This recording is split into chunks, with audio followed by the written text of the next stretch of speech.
आवाज़ टीवी समेत Sindh electronic media पारां 5 डिसंबर ते लैंपरायो सिंध सवारी जे सिरे हेठि सकाफ़ती ॾियारो मल्हाइण वारे ऐलान खां पोइ मोदर फार्म में बि सकाफ़ती रंग झरकी पिया आहिनि।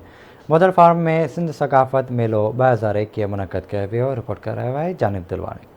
सिंधी सकाफ़त के उजागर करण लाइ आवाज़ टेलीविज़न पारां 5 डिसंबर ते इलम पिरायो सिंध समारोह जे उनवान हेठि सकाफ़ती ॾियारो मल्हाइण वारे ऐलान खां पोइ सिंधी सकाफ़त जा समूरा हसीन ॾेख ॾेखारण लाइ सिंध सकाफ़त मेलो 2021 मोदर फार्म में मुनक़द कयो वियो आहे। सकाफ़ती मेले जी मुख्य तक़रीब इलम पिरायो सिंध समारोह जे उनवान हेठि उमरकोट तालुके जे क़दीम शहर डिगू फार्म में थी, जंहिंमें उमरकोट ज़िले जे क़ाबिल मेहनती उस्तादनि खे मञता एवार्ड ॾिना विया। तक़रीब में बोदर फार्म में आसपास जे स्कूली शागिर्दनि सकाफ़ती वेस सां गॾु सिंधी गीत ते रक़्स कयो ऐं टेबलोज़ पेश कया ऐं बोदर फार्म जे सेठ सिद्दीक मेमोरियल स्कूल पारां सिंधी सकाफ़त जा स्टॉल पिणु लॻाया विया। राति जो महफ़िल मौसीक़ी थी, जंहिंमें सूफ़ी रागी फ़क़ीर अलाह बचायो सिंध धरती जा गीत ॻाए समूरी महफ़िल खे झुमाए छॾियो। सिंध सकाफ़ती मेले जे हवाले सां आवाज़ टीवी जे प्लेटफॉर्म तां 3 रोज़ा प्रोग्राम जो तरतीब ॾिनो वियो आहे।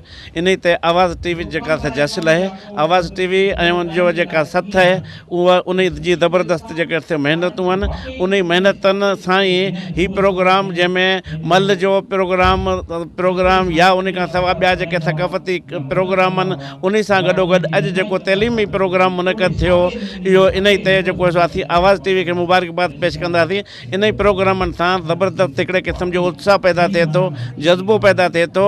ख़ासि करे जेके अवार्ड्स विराया विया टीचर्स खे इल्म जे हवाले खां उन्हनि जो जेको रोल हो, उन रोल जी जेका हिकिड़े क़िस्म जी क़दर शनासी कई वई आहे। पुठिते पियल इलाइक़े मंझि एॾो वॾो फंक्शन मुनक़द करे हिकु इनक़लाबी क़दम रखियो आहे ऐं इन सां हिते जे लिकियल टैलेंट खे उजागर करण में मदद मिली आहे।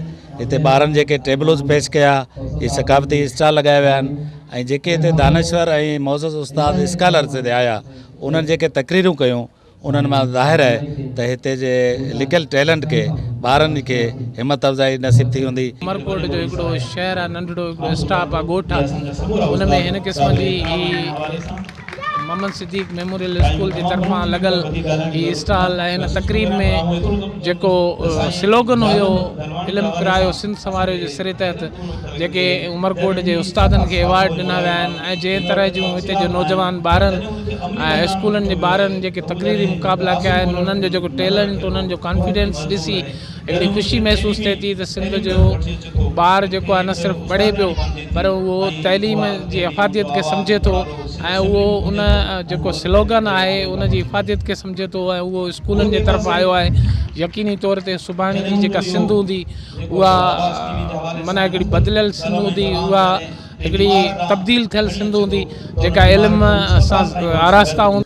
पर हिन में जेका ख़ासि शइ जंहिंखे तमामु घणो मुतासिर कयो आहे इहा हुई त इनखे पहिरियों काफ़ी इवेंट्स अटेंड कंदा रहिया आहियूं ऐं हिन में जेके शइ खे मुतासिर कयो सो एजुकेशन सां वाबस्ता नौजवान, एजुकेशन सां वाबस्ता माण्हुनि खे एप्रिशिएट करणु, अवार्ड्स ॾियणु, इहा शइ तमामु सुठी लॻी। छा जेकर असांजी सकाफ़त सिर्फ़ु असांजी टोपी या अजरक न आहे, बल्कि असांजी सकाफ़त शालती भिटाई आहे, असांजो इल्मु आहे, इल्मी विरसो आहे, उनखे उजागर करणु मूंखे तमामु बहितर लॻो ऐं असीं दुआ कयूं अलाह करे इहे सिलसिला इन तरह जारी सारी रहनि। ॾाढी ख़ुशी थी, तव्हां मुबारकनि जा मुस्तहिक़ कयो। हिन बैकवर्ड एरिया जे अंदरि पूरे ज़िले जे तव्हां बहितरीनु उस्तादनि खे ऐं तइलीमी इंतिज़ाम संभालींदड़ खे घुरायो आहे, उनखे हौसला अफ़ज़ाई जे लाइ अवार्ड ॾिना आहिनि। इहो हिकिड़ो कमाल जो कमु आहे।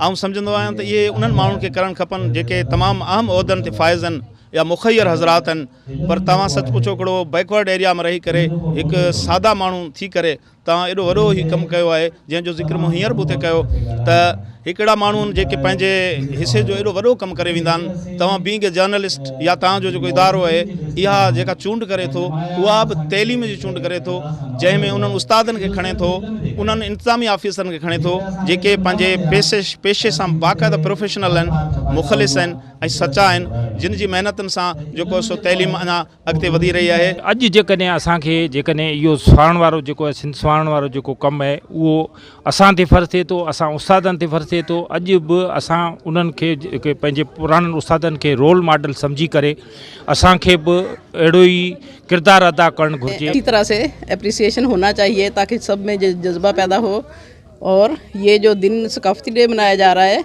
इसमें अब इस दफ़ा सिंध बचाओ, तालीम बचाओ, सिंध बचाओ, तो ये बहुत अच्छी बात है क्योंकि हमारा सिंध जो है तालीम में बहुत पीछे रह गया है। तो अब हम सब मिलकर कोशिश करेंगे कि ये बहुत आगे जाए। तकरीब में मेहमान ख़ास इलाके के मौजूद शख्सियत Mir Fateh Ali Shah, Mir मुजतबा Khan Talpur, PP अगवान rice Ali Hasan Lashari, radio Pakistan के साबका प्रोड्यूसर अली नवाज़ ख़ासकेली, प्रोफेसर अब्दुरऊफ़ सुमरो ऐं ॿियनि मौज़ूदनि शिरकत करे इल्मु पिरायो, सिंध संवारियो मौज़ू ते ख़िताब कयो। कैमरामैन टीम सां गॾु जानिब दलवाणी, आवाज़ टेलीविज़न, बौदर फार्म।